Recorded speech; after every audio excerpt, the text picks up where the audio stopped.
2025 წლის საფხულის დადგომასთან ერთად რუსეთის ეკონომიკაში არსებული განწყობები მკვეთრად ნეგატიური გახდა.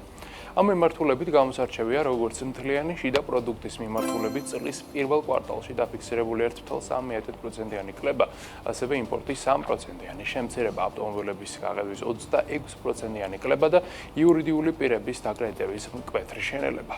ამ ყველაფერს ემატება საზოგადოებაში, მათ შორის ბიზნესში არსებული ნეგატიური სენტიმენტები. თუ რუსეთის ეკონომიკაში მართლაც კრიზისია, შენელების პირველი ნიშნები აუცილებლად უნდა გამოჩნდეს შრომის ბაზარზე და ეს გამოხატული უნდა იყოს მასობრივი დათხოვნებით, ვაკანსიების რაოდენობრივი კლებით და ხელფასების შემცირებით, მაგრამ რუსეთში ეს ნამდვილად არ შეიმჩნევა ამ ეტაპზე. პირიქით, უმუშევრობის დონე მარტში 2,3%-მდე შემცირდა, რაც ისტორიული მინიმუმია. ხელფასები კი ამავე პერიოდში ქვეყანაში 8,4%-ით გაიზარდა, რაც შაშანდელ მაჩვენებელსაც კი აჭარბებს. ვაკანსიების რაოდენობა აგრეთვე სტაბილურ მაჩვენებელზე ნარჩუნდება.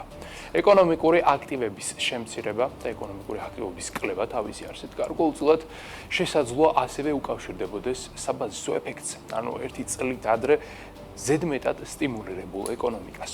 2024 წლის ბოლო კვარტალში რუსეთის მთლიანი შიდა პროდუქტი 4,5%-ით გაიზარდა, რაც მთავრობის მხრიდან საბიუჯეტო დანახარჯებით მოთხოვნის სტიმულირებით აიხსნება, რაც ეკონომიკურ ზრდაზე რა თქმა უნდა დადებითად აისახება. საბაზისო ეფექტის ლოგიკა ასევე ვრცელდება ავტომობილების გაყიდვის კლებაზე, რადგან გასულ წელს გაყიდვები არაბუნებრივად გაიზარდა. ამ ყველაფრის ფონზე გასულ წელს რუსეთის ეკონომიკაში ორი პარალელური ტენდენცია გამოიკვეთა. მოთხოვნის შემცირების და იპოთეკური სტიმულირების პროგრამების დასრულების ფონზე ნედლეულის მოპოვების და მშენებლობის სექტორები შენელდა, მაგრამ ბიუჯეტზე დამოკიდებული სფეროები, მათ შორის დამუშავებელი მრეწველობა და ვაჭრობა პირიქით გაიზარდა. სწორედ ამ და სხვა მიზეზების დამსახურებით გაიზარდა რუსეთის ეკონომიკა გასულ წელს ერთბაშად 4,5%-ით დაახლოებით.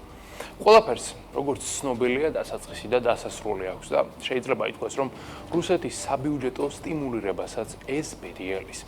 როგორც ბიზნესის განწყობის ბოლო კვლევებიდან ვიგებთ, ქვეყანაში მკვეთრადაა გაზრდილი გაურკვევლობა, განსაკუთრებით ექსპორტიულ კომპანიებში. თავად ამ ფაქტს რამდენიმე მიზეზი აქვს, მათ შორის მნიშვნელოვანია რუსეთის ცენტრალური ბანკის მიერ დაწესებული 20%-იანი რეფინანსირების განაკვეთი, რაც ქვეყანაში კაპიტალს მნიშვნელოვნად აზვირებს და ასე ეკონომიკურ ზრდას აფერხებს.